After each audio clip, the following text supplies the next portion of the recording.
मैं हूं आपका दोस्त विजय विद्रोही। आप मुझसे जुड़ चुके हैं, इसके लिए आप सबका तहे दिल से शुक्रिया। और अगला कुछ समय मैं आपका जरूर लूंगा। राहुल गांधी के बारे में एक बहुत ब्रेकिंग न्यूज की चर्चा कर लेते हैं। क्या बीजेपी लोकसभा को राहुल गांधी मुक्त करना चाहती है? क्या बीजेपी को राहुल गांधी फूटी आंख नहीं सुहा रहे हैं?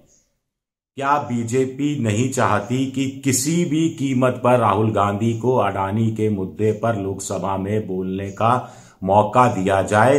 और इसके लिए सबसे बेहतरीन तरीका है कि सूरत की कोर्ट ने जैसे 2 साल की सजा दी है, उसके आधार पर राहुल गांधी को संसद से बाहर निकाल दिया जाए।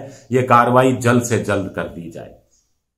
बड़ा सवाल उठता है। इसी से जुड़े हुए सवाल है कि आखिर बीजेपी ऐसी पॉलिटिकल एक तरह से मूर्खता क्यों करना चाहेगी? मैं मूर्खता शब्द का इस्तेमाल इसलिए कर रहा हूं क्योंकि मैं बाद में इसका विस्तार में बताने की कोशिश करूंगा जो मेरी नजर में है।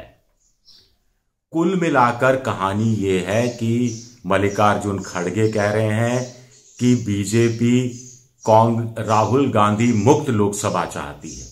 अभिषेक मनु सिंघवी जो बड़े वकील हैं, कांग्रेस के नेता है, वो कह रहे हैं कि राहुल गांधी को लोकसभा से निकालने के लिए बीजेपी जल्द से जल्द कोई भी अनैतिक कदम उठा सकती है, सिद्धांतों के खिलाफ कोई भी कदम उठा सकती है। वैसे भी बीजेपी 3 स्तर पर काम कर रही है।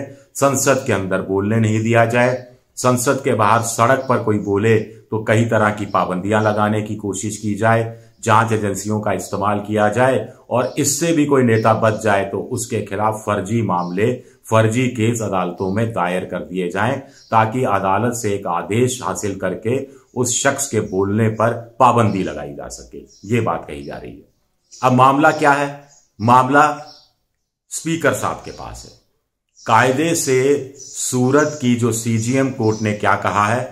ये कहा है कि राहुल गांधी क्रिमिनल मानहानि के मामले में दोषी करार दिए जाते हैं। 2 साल की उनको अधिकतम सजा दी जाती है, 15,000 का जुर्माना भरना पड़ेगा। फिलहाल 30 दिन के लिए सजा को निलंबित कर दिया जाता है ताकि वो ऊपर की अदालत में अपील कर सके। यहां जो फैसला है, कन्विक्शन को स्टे नहीं किया गया है, सजा को निलंबित किया गया है। और अब 30 दिन का समय दिया गया है। अब स्पीकर साहब के पाले में गेंद है। स्पीकर साहब के यहां से जो सूत्रों के अनुसार इंडियन एक्सप्रेस में छपा है कि उन सूत्रों का कहना है कि स्पीकर साहब पूरी लीगल प्रोसेस को, पूरी प्रक्रिया का पालन करेंगे। फिलहाल आदेश की कॉपी मंगवाई गई है और किसी कंप्लेनर का इंतजार कर रहे हैं कि कोई कंप्लेन करे। कंप्लेन क्या करे कि साहब चूंकि 2 साल के लिए सूरत की अदालत ने दोषी करार दिया है, तो ऐसे में जो सुप्रीम कोर्ट ने जो कानून बनाया था 2013 में लिली थॉम्पसन के मामले में भी जो अपनी व्यवस्था दी थी, उसके अनुसार राहुल गांधी अपने आप डे ऑफ कन्विक्शन, जिस दिन सजा सुनाई गई उस दिन से ही डिस्क्वालीफाई कर दिए जाते हैं। सदन की सांसदी उनकी रद्द कर दी जाती है। ऐसी कंप्लेन लोकसभा को चाहिए। ऐसी कंप्लेन कुछ सूत्रों के अनुसार दिल्ली में कोई आर्मी के रिटायर्ड हैं बड़े अफसर, उन्होंने ऐसी कंप्लेन भेज भी दी है। तो पहली फॉर्मेलिटी पूरी हो गई है। दूसरी अब स्पीकर साहब को करनी है। क्या स्पीकर साहब ऐसा करेंगे? क्या बीजेपी वास्तव में ऐसा चाहती है? बीजेपी ऐसा वास्तव में क्यों चाहेगी? बीजेपी के एक सांसद ने बिना नाम लिए बताया कि साहब अब इतनी जल्दी, इतनी हड़बड़ी की जरूरत क्या है? अब राहुल गांधी के ऊपर है, वो अपना जाके रिलीफ लेते रहे। रविशंकर प्रसाद से पूछा गया तो वो चुप भी साध गए। बस इतना सा कहा कि जो उनके पास कानूनी विकल्प हैं उनका इस्तेमाल करने की कोशिश करें, वहां से रिलीफ लेने की कोशिश करें। लेकिन क्या डिस्क्वालिफिकेशन पहले भी हो सकता है? इस पर रविशंकर प्रसाद ने जो अखबारों में छपा है उसके हिसाब से चुप्पी साध ली, कुछ नहीं कहा साफ तौर पर। तो इसका क्या मतलब है? इस रहस्य में चुप्पी का क्या मतलब है? कुछ लोग कह रहे हैं कि आखिर बीजेपी का तो मकसद हल हो गया जब 2 साल की सजा हो गई।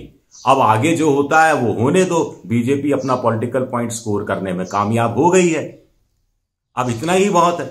और दूसरा, कुछ लोगों का कहना है कि अगर बीजेपी ने, मोदी सरकार ने हड़बड़ी की, जल्दबाजी की और राहुल गांधी को अपील करने का मौका देने से पहले ही सदन से निकाल दिया, और उधर चुनाव आयोग ने भी वायनाड की सीट खाली घोषित करते हुए नए उपचुनाव की घोषणा कर दी, तो ऐसे में राहुल गांधी के साथ सहानुभूति चली जाएगी, एक तो जनता की चली जाएगी, एक बीजेपी का साजिश, कथित रूप से साजिश इन्वर्टेड कोमा में, वो खुल के सामने आ जाएगी, जैसा कि कांग्रेस आरोप लगाती रही है। और तीसरी बात यह है कि कांग्रेस को मौका मिल जाएगा सीधा सुप्रीम कोर्ट जाने का, और सुप्रीम कोर्ट आजकल कुछ नाराज चल रहा है सरकार से, या सरकार नाराज चल रही है सुप्रीम कोर्ट से, दोनों में ठनी हुई है। तो ऐसे में सुप्रीम कोर्ट ने राहुल गांधी के पक्ष में फैसला कर दिया तो सरकार की भी किरकिरी होगी और लोकसभा स्पीकर की भी एक तरह से किरकिरी हो जाएगी। तो ये कदम क्यों सरकार उठाना चाहेगी, मोदी सरकार क्यों उठाना चाहेगी, सबसे बड़ा सवाल ये है। 30 दिन की ही तो बात है। इस तर्क में मुझे दम नजर आता है कि इस तरह का कदम शायद सरकार नहीं उठाए। लेकिन कुछ लोग कह रहे हैं कि साहब पुराने उदाहरण देखिए, पुराने उदाहरण, कुछ लोग तो ये कह रहे हैं कि अगर राहुल गांधी को सजा का निलंबन जारी रहता है और कन्विक्शन पर स्टे, यानी फैसले पर स्टे मिल जाता है ऊपर की अदालत से, सेशन कोर्ट से, तो भी जरूरी नहीं है कि उनको सदन की कार्रवाई में हिस्सा लेने दिया जाए। कुछ लोग ये कह रहे हैं, कुछ लोग कह रहे हैं नहीं नहीं नहीं, ये बेकार की बात है।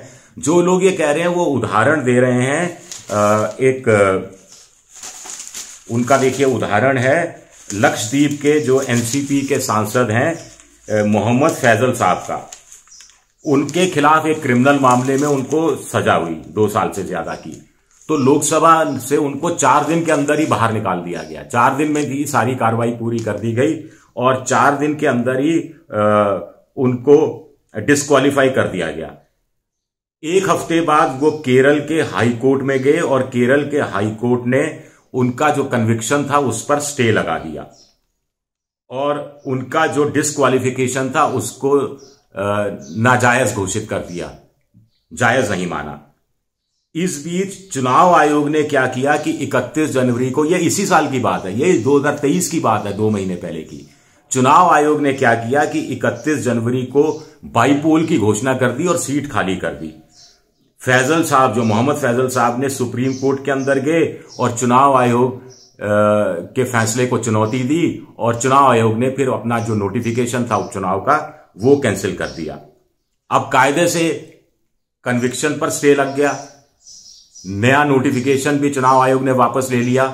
तो कायदा क्या होना चाहिए था कि मोहम्मद जो फैजल साहब हैं, इनको लोकसभा की कार्रवाई में भाग लेने देना चाहिए था, लेकिन अभी तक भाग लेने देने की मंजूरी उनको नहीं मिली है।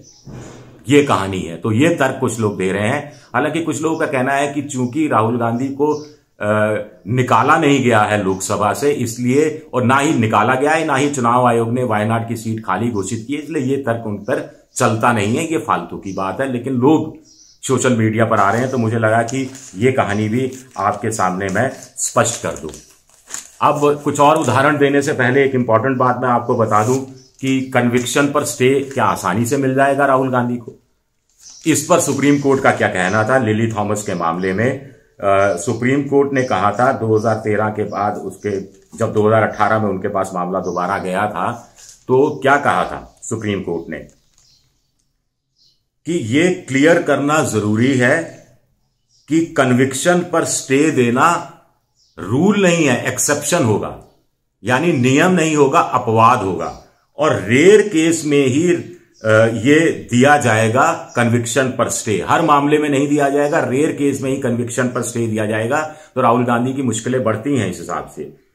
और ये जो कन्विक्शन पर स्टे दिया जाएगा, ये उन्हीं मामले में दिया जाएगा जब केस के तथ्य देखे जाएंगे और केस के तथ्य के आधार पर दिया जाएगा। और एक बार कन्विक्शन पर स्टे दे दिया गया, सुप्रीम कोर्ट की देखिए महत्वपूर्ण रूलिंग, अगर सुप्रीम कोर्ट का कहना है कि कन्विक्शन पर स्टे हो गया तो उसके बाद वो सदन की जो प्रोसीडिंग है इसमें भाग ले सकता है। अंग्रेजी में if a stay on conviction is there then he और she can participate in house proceedings. तो मोहम्मद फैजल साहब को कन्विक्शन पर स्टे हो गया, फिर भी हाउस की प्रोसीडिंग में भाग क्यों नहीं लेने दिया जा रहा? सवाल उठता है। यानी स्पीकर साहब चाहें तो इधर भी चल सकते हैं, उधर भी चल सकते हैं, या विधानसभाओं के अंदर भी जो स्पीकर इधर भी चल सकते हैं, उधर भी चल सकते हैं। ये सवाल उठता है। तो ये सवाल क्यों उठ रहा है? ये सवाल उठ रहा है क्योंकि कुछ उदाहरण मैं आपको बताता हूं। 2022 में जो आजम खान थे एसपी के एमएलए रामपुर यूपी से, उनको हेट स्पीच के मामले में 2 साल से ज्यादा की सजा मिली। अगले ही दिन यूपी असेंबली ने, अगले ही दिन 24 घंटे के अंदर यूपी की असेंबली में, यानी योगी आदित्यनाथ की सरकार के स्पीकर ने उनको डिस्क्वालीफाई कर दिया। और 5 नवंबर को चुनाव आयोग ने नोटिफिकेशन जारी कर दिया कि रामपुर सीट में उपचुनाव 5 दिसंबर को होगा। अब खान साहब सुप्रीम कोर्ट गए और सुप्रीम कोर्ट ने कहा कि सुप्रीम कोर्ट से अर्जी लगाई कि हजूर मुझे अपील तो करने दो मेरे कन्विक्शन पर स्टे के लिए। तो इस पर सुप्रीम कोर्ट ने चुनाव आयोग से कहा कि आप अपना जो बाईपोल नोटिफिकेशन है इसको डेफर कर दें, अभी लागू नहीं करें, और ताकि आजम खान को अपने कन्विक्शन पर स्टे के लिए समय मिल सके। हालांकि वो कन्विक्शन पर स्टे मिला नहीं और उसके बाद चुनाव आयोग ने वहां पर 8 दिसंबर को चुनाव की घोषणा की, 5 की जगह, और 8 को चुनाव हुए, लेकिन 24 घंटे के अंदर खेल हुआ। अब दूसरा कहानी देखिए, दूसरा उदाहरण देखिए, जिससे आपको पता लगेगा कि किस तरह से सत्तारूढ़ पार्टी इधर उधर चीजें करती है। 2022 में विक्रम सैनी है, ये बीजेपी के एमएलए हैं, थे उस समय खतौली, यूपी खतौली से, जहां अभी उपचुनाव हुआ, जहां पर फिर ये बीजेपी हार गई थी। तो इनको 2 साल की सजा मिली 11 अक्टूबर को 2013 के मुजफ्फरनगर दंगों में, दंगा भड़काने के आरोप में 11 अक्टूबर 2022 को सजा मिलती है। लेकिन 7 नवंबर तक इनको डिस्क्वालीफाई नहीं किया जाता है। आजम खान को 24 घंटे में डिस्क्वालीफाई कर दिया गया था, लेकिन विक्रम सैनी को 11 अक्टूबर को सजा मिलती है और 7 नवंबर तक डिस्क्वालीफाई नहीं किया जाता।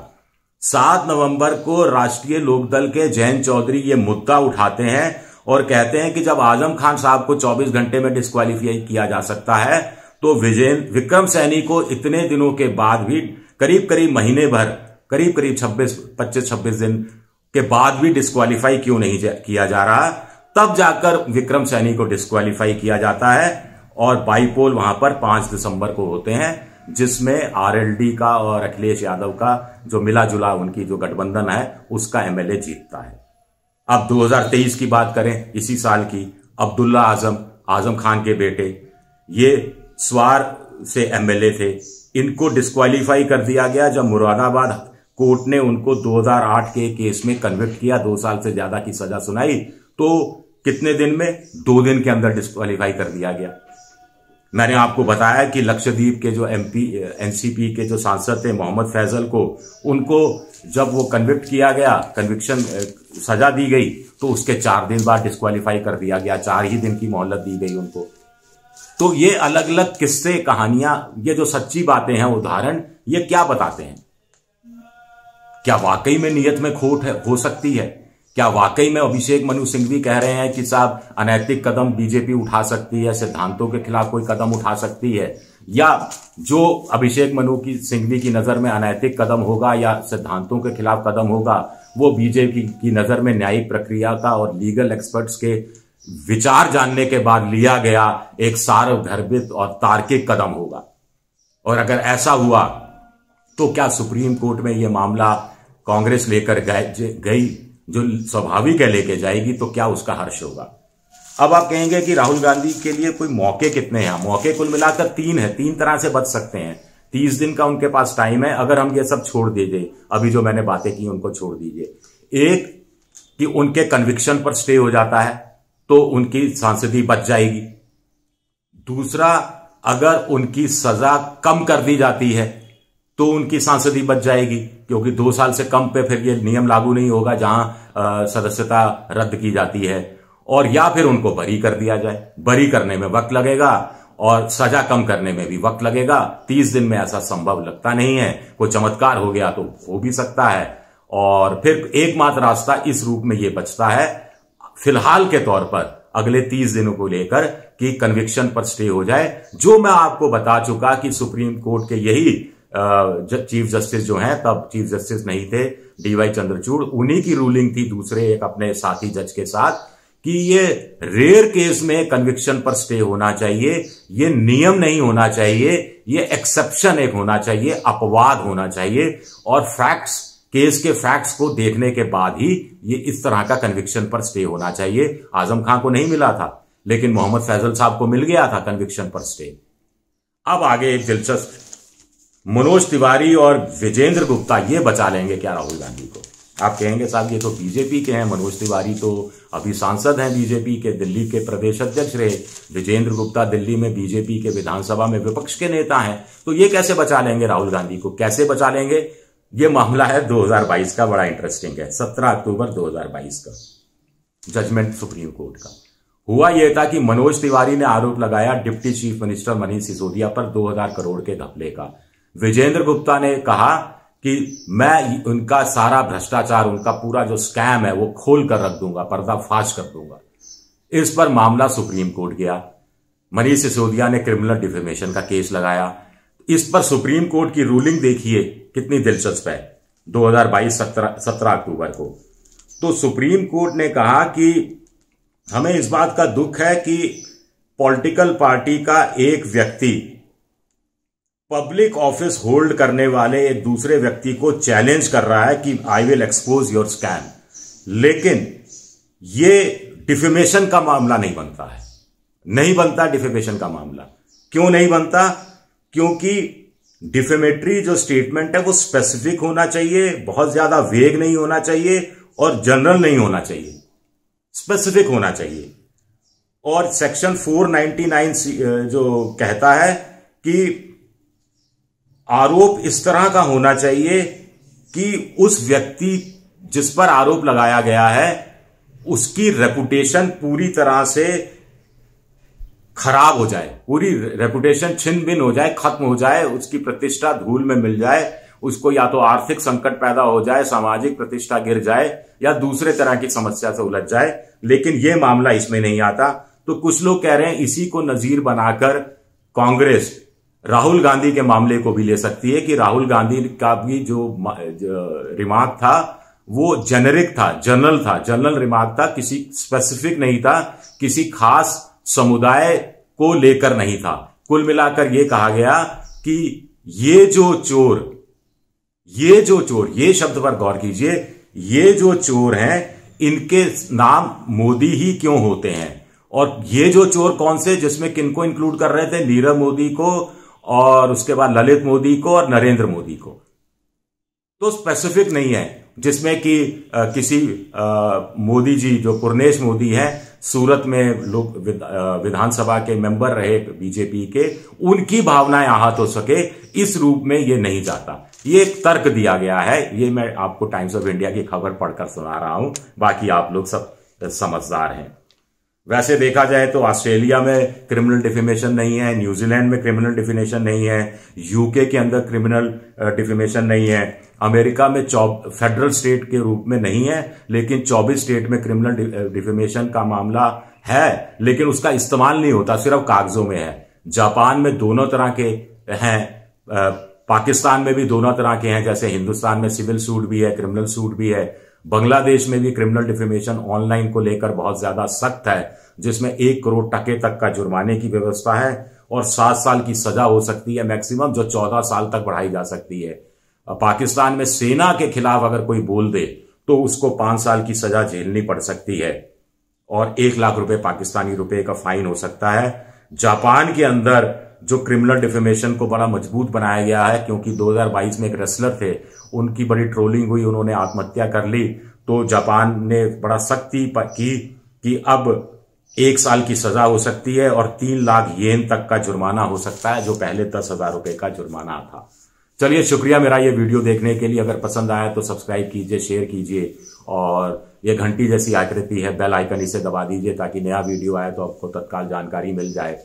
विद्रोही 7 मेरा ट्विटर हैंडल है, विद्रोही 7, और विजय विद्रोही 7 इंस्टाग्राम पर हूं और विजय विद्रोही पेज मेरा है फेसबुक पर। शुक्रिया आप सबका। बहुत बहुत शुक्रिया।